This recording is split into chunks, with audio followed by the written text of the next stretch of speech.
If you look back in history, there's been normal variations in climate, like back in the 30s and 40s, it was pretty bad, and then the Federation drought. And in that time, we've had periods like we've had now. So one of the things that we ask ourselves now is what's happening to us at the normal variation of climate, or is it actually climate change, and is it something that we're going to have to get used to?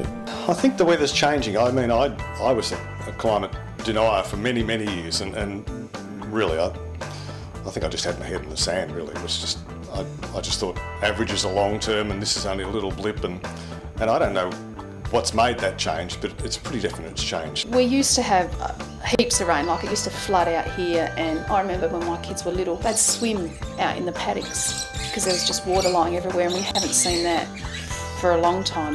From my experience, it feels, you know, there are any things that you feel, it feels like it's getting hotter. It feels like there's more extremes happening. Any slight variation in temperature or even a slight decrease in our rainfall during the growing season will affect the ability to even be able to grow broadacre crops.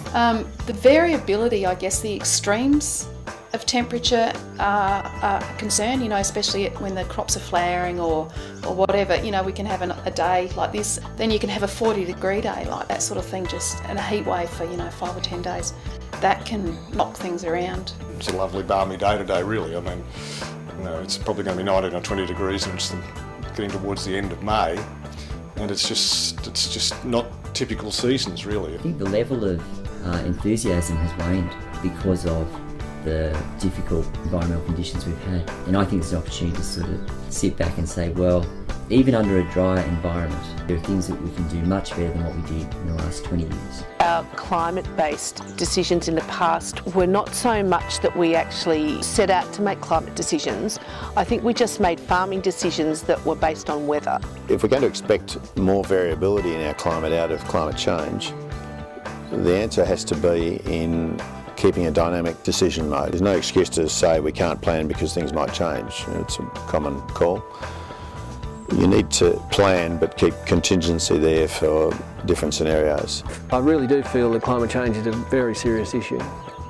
So therefore, the more I could learn about it, the better it would be. I was really impressed that it was a cross-industry partnership, that each of the regional development corporations had put their hand up and said, look, this is really important. We need to be able to train our farmers, provide them with the resources, and really importantly to me, teach them how they can communicate that not only to their fellow farmers, but also to the wider community. It sounded like a really good program. I really liked the idea behind it of sort of sharing knowledge through peer networks and creating a two-way sort of path of communication with farmers. I thought that was a really great idea, and I saw it as a great opportunity for me, sort of an undergraduate university student, to get into something that was sort of really moving forward. One of the reasons I got involved in the Climate Champion program, because I think that if I can help other people make decisions that make farming more profitable and more enjoyable for them, well then that's got to be good, really. If I can take anything to help other farmers in the district improve their management, their decision making, even purely expose them to climatic tools, better predictive modelling. I want to tell other farmers that they need to get a handle on what's happening in their local weather, what the weather systems are, what the drivers of our climate is. And if you have a bit of knowledge, you can get your head around it, you can make decisions and move on and get on with things. Oh, I'd look forward to seeing a big S on my chest, you know, and a cape, and that's not what my wife was going on. When do I get my cape? But I think it's a great program. I feel privileged that I'm one of the few that is doing it.